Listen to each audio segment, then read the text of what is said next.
Greetings and salutations, welcome to a brand new series. We're going to be looking at the top 5 mods on Steam Workshop for XCOM 2. So every week we're going to do 5 brand new mods. So the game's only been out, even a week, and there are already some really good mods. Most of them are quite simple at the moment, so I won't show you those in game. But as these mods become more complex and in-depth, I'll go into game and show you all the way through. So I'm just going to take my favourite mods of the week, and we'll take a look through each one.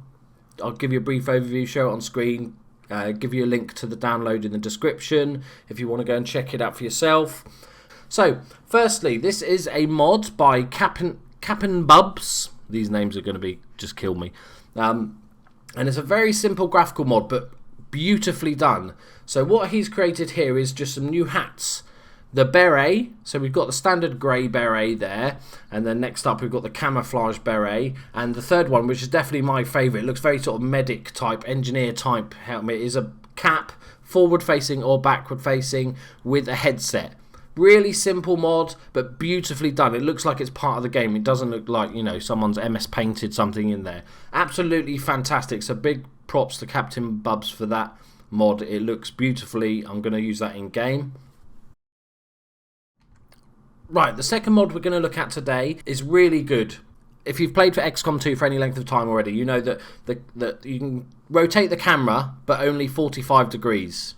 And sometimes, because the buildings pop up and the layers on the buildings, you just can't quite get the angle you actually want to see, which is a real pain in the bum. But what this guy's done, so I'm going to give him credit where credit's due. It's W Ghost 81, aka Wasteland Ghost.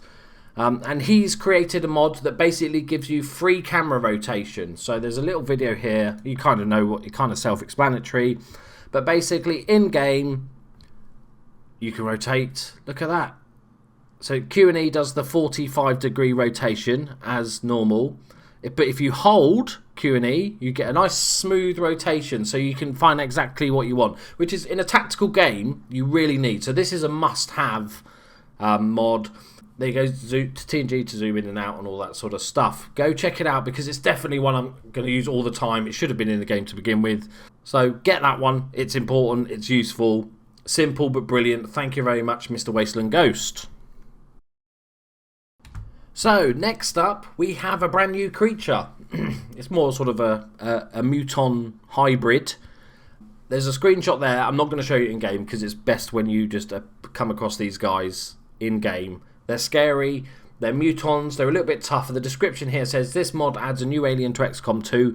The muton Centurion is a more powerful muton with a special ability Warcry that grants bonuses to many of its alien allies. It will show up roughly mid-campaign. So you won't see tons of them, don't replace all the different monsters. They just give you a bit more variety. This is great, especially if you've done maybe a vanilla playthrough and you just want something a bit different. This adds an extra dimension to the game. I really like the Warcry ability. That's going to be fun. You've got to take him down quick. Definitely looking forward to using this one in game. He looks beautiful, really well made. Just a sort of reskin of the Muton mod with some extras. And that was created by Long War Studios. So thank you very much, guys. Looking forward to destroying him or getting destroyed by him.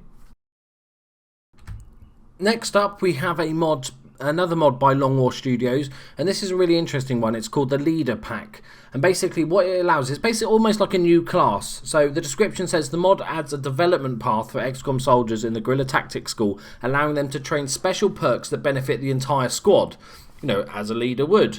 And the good thing about this is that only one leader at a time can go on a mission, so be careful whom you select. I really like this because I sort of try to play with the narrative when I'm playing, and I will often have a squad. It's usually me, to be fair.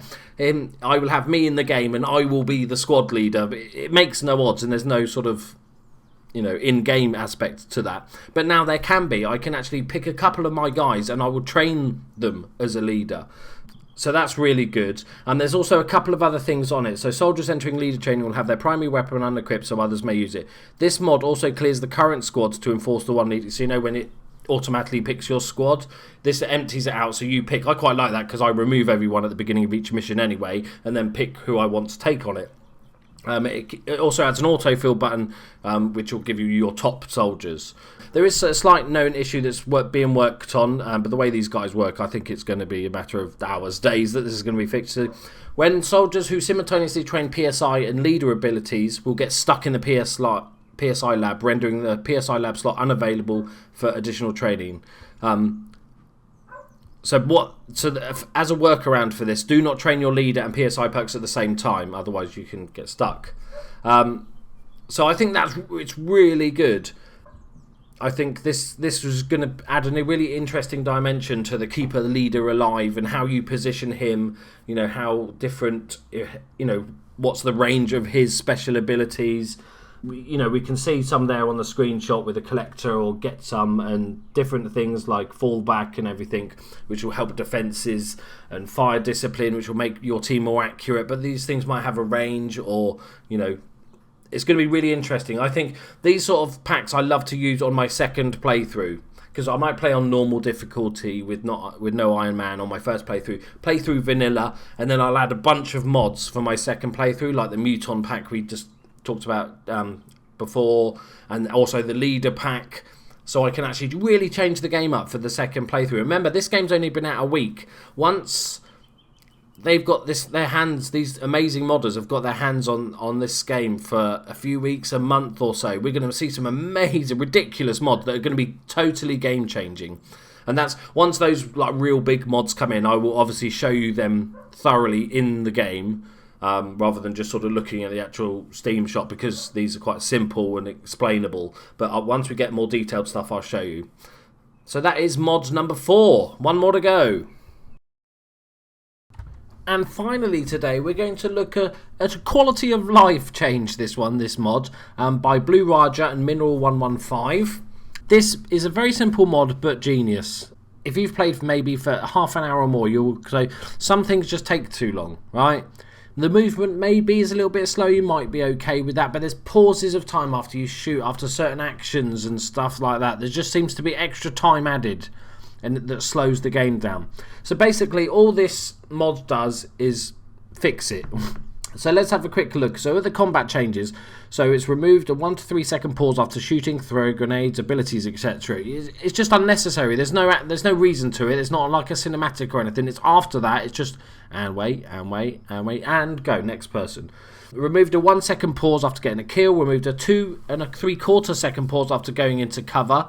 Increased the movement speed by 20%. So it's a small change. It just notches up a little bit. I've had a test and it's just nice. It doesn't look like it's, as he said, Sonic the Hedgehog running about. It's just a nice overall game speed. Remove the slowdown of non-attacked enemies during that Overwatch slow-mo, which is great. There is a couple of increase the speed of the Avenger on the global map, especially if you're flying across the world. It takes forever. Reduce the fade in time with a horrendously slow colour picker. There's also a couple of pauses that he does mention here. There's a couple of pauses that he couldn't fix, such as the 3 second pause after a unit becomes panicked and a 1 second pause after the end of every turn. That's just, as he said, hard-coded into the game. Can't do anything about that at the moment, so that's just tough.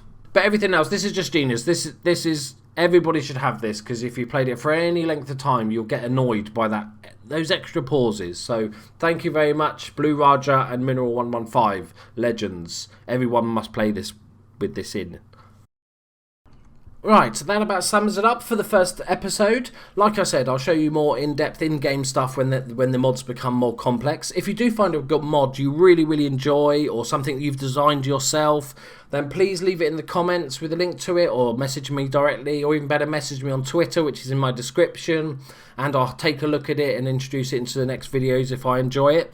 Hopefully this will be a weekly series, but leave a like so you know that I should carry on this series and stuff like that. I just thought it'd be really interesting to highlight some of the amazing work that these guys do. Even for like that first one with the hats, with a couple of berets, that is hours and hours and hours of work, ridiculous amount of work for such a simple thing to make it look that good. So please give them much love in the comments and stuff like that. That would be fantastic, and I'll see you in the next episode. Bye bye.